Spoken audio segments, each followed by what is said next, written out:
Hi friends, welcome back to Design Travel. In the previous video we studied about product design cycle. In this video we are going to study about design concepts. Suppose if you didn't watch the design process, the link is in the description. You can check that. Whenever you are going to design a new product in any new software, you should be familiar with the design concepts. So there are four types of concepts.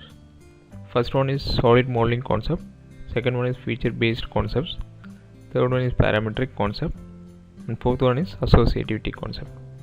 We will see the each concepts in detail. For this concept I have taken one fixture as an example.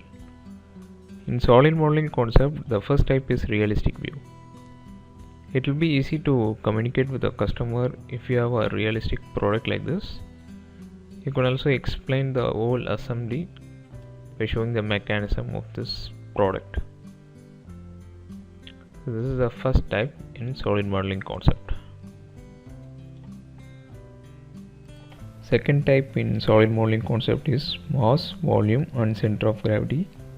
If you are going to create a product in solid manner, we can get mass, volume and center of gravity in automatically generated way in the software. You can see the option called mass properties. If you check that option, you will get an automatic update of mass, volume and center surface area, center of mass and additional information. These informations are used for design documentation process.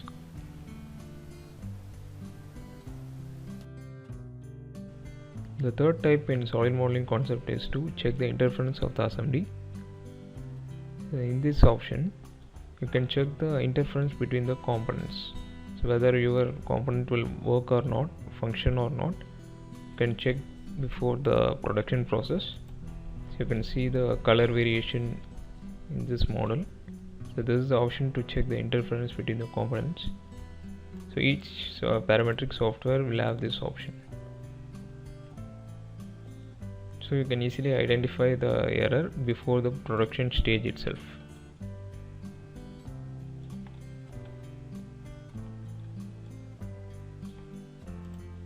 The second type in design concept is feature based concept.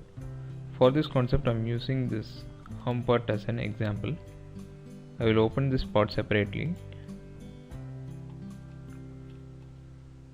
Here this object is created by multiple features.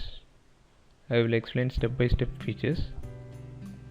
The first one is extrude, which shows the block of the whole component. The second option is cut extrude, which removes the material.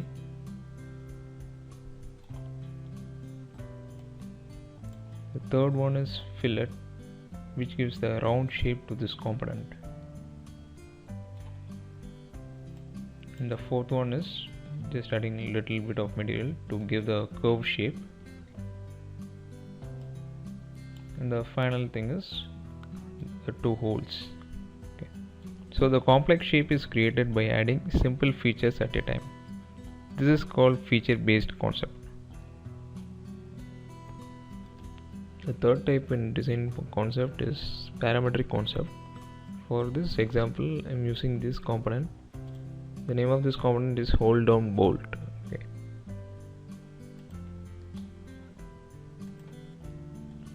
In this model, first we will see without the parametric design concept.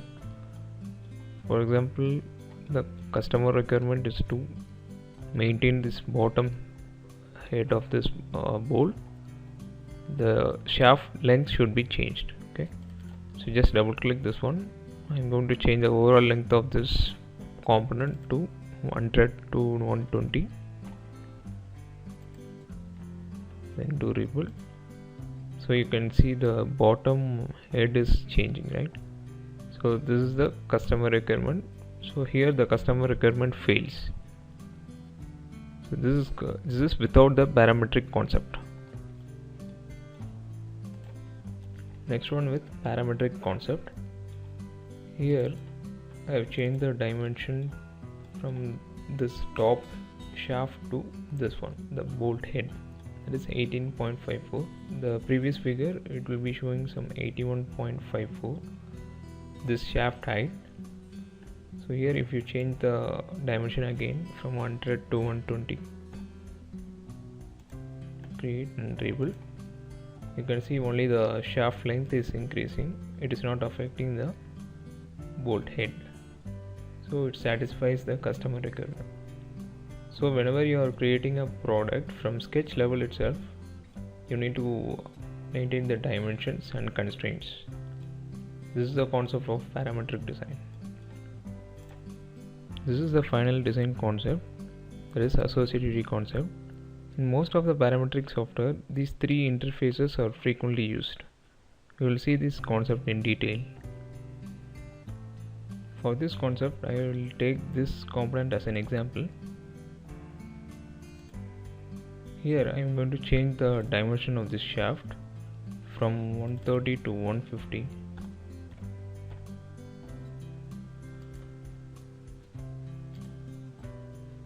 You can see the shaft length is increased.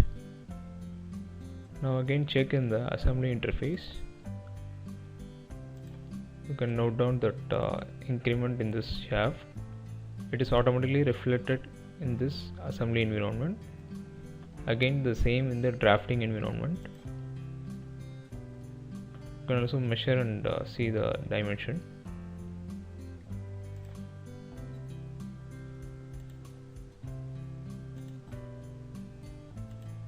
You can see the dimension is changed. So this is the associativity concept. You can modify any one of the interface. It will automatically reflect it in the other interfaces. I hope in this video you got an information about design concepts. If you like this video, don't forget to share and subscribe. In the next video we will meet with different concept. Thank you.